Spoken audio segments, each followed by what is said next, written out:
Firstly, Naomi, it's an absolute honour being here in front of you. I mean, with over 40 years as an icon, model, superstar model, but now we're at a stage after 40 years that they're having this exhibition at the V&A. What can people expect? Seeing my life in clothes, seeing the amazing creatives that I've gotten to work with over almost 4 decades, and understanding the stories behind the clothes, how it became into my possession. And also seeing some things that I've never shown that are personal to me. I'm going to show some of that stuff too. For me, it's valuing the opportunities that I've had working with these amazing designers and creatives in my industry. And you know, you've said this is much more of an exhibition that is personal, things that maybe people haven't seen. Why do you feel comfortable enough to expose yourself like that?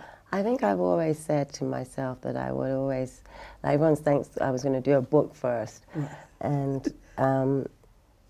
this is a book in another way. It's still opening up, it's just opening up in another way. And I like doing things in different ways. I'm very honored to have this opportunity with the V&A. It's a world-renowned institution, and it's beyond my dreams, really. Because when you see everything collectively together, you just, you know, and then you've got the stories of a lot of the designers that I worked with are no longer here. So you remember your close relationship with them, and yeah, we're all human. Who would you say was that one person that had the major impact on your life throughout your career? I have so many. I mean, Azadine, Johnny, Carl. They were each masters in their own way. Alexander McQueen, who, it's not that I worked with him a lot, but he was a great friend and he had such an impact on me too.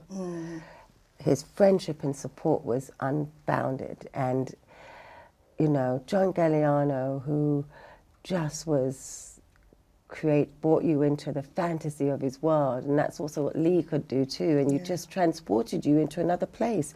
And the storytelling and the narratives behind it, we really were living out these incredible stories and fantasies.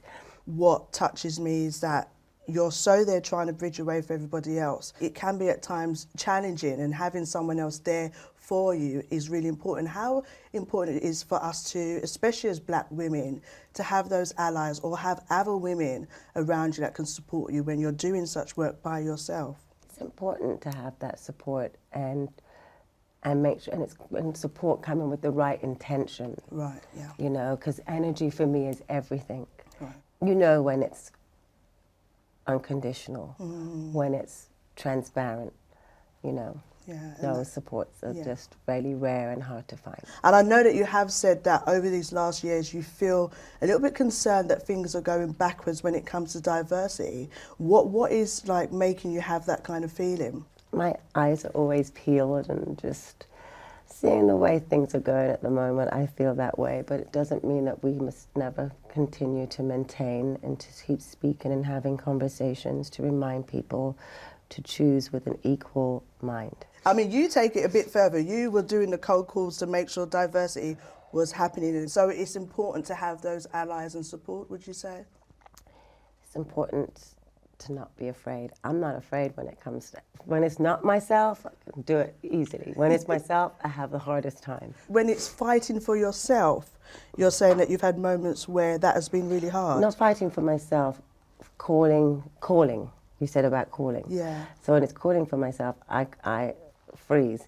When it's calling for a reason like diversity, no problem. For me, I can look at so many points in your career that has made me feel proud. What time would you say is one of the most proudest moments for you? In my life is definitely becoming a mother. Yeah. You know, and hands down. I've had so many blessings in my career and so many highlights. I have to touch on your 2 beautiful children. You know, you've got your son and your daughter. You said that's the proudest moment, and you have such a tight relationship with your mum. What things did you learn from your mum and your grandma that you feel that you see now? My mum, my aunts, my grandmothers, who I've both lost recently, the 2 grandmothers. The strength of being a woman, of what you take on, of being the matriarch of the family. It's a lot. Definitely the woman in my family. And the late Nelson Mandela, you had quite an important relationship with him, didn't you?